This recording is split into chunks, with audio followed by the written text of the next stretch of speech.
हेलमंद में marble mines तोदा गिरने से 17 अफराद जाँ बहक। मलबा में से 9 अफराद को निकाल लिया गया। इलाज के लिए अस्पताल मुंतकिल। रेस्क्यू इदारों का मजीद अफराद की तलाश के लिए ऑपरेशन जारी। पाक आर्मी और जिला इंतजामिया भी इमदादी सरगर्मियों में शरीक। जाँ बहक अफराद की जुमाई नमाज जनाजा अदा कर दी जाएगी।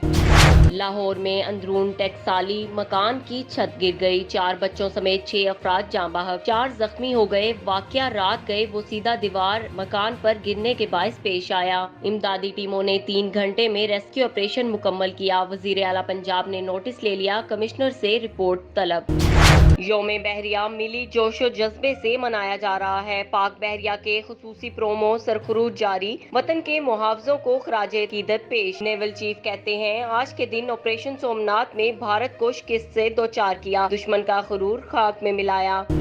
वजीर आजम की जेर सदारत वफाकी कबीना का इजलास आज 15 निकाती एजेंडे पर गौर होगा। सियासी व माशी सूरत हाल समेत कराची ट्रांसफॉर्मेशन प्लान पर एतमाद में लिया जाएगा।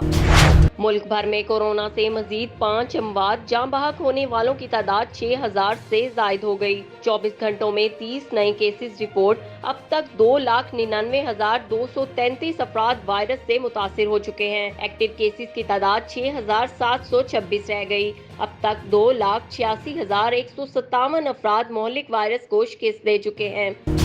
हुकूमत नहीं चाहती कि नवाज शरीफ वापस आएं। हुकूमत इनकी वापसी के हालात को काबू नहीं कर सकेगी। साद रफीक कहते हैं, इमरान खान ने कराची की आवाम को सब्ज बाग दिखाए हैं। यहाँ जो बोलता है वो उठा लिया जाता है।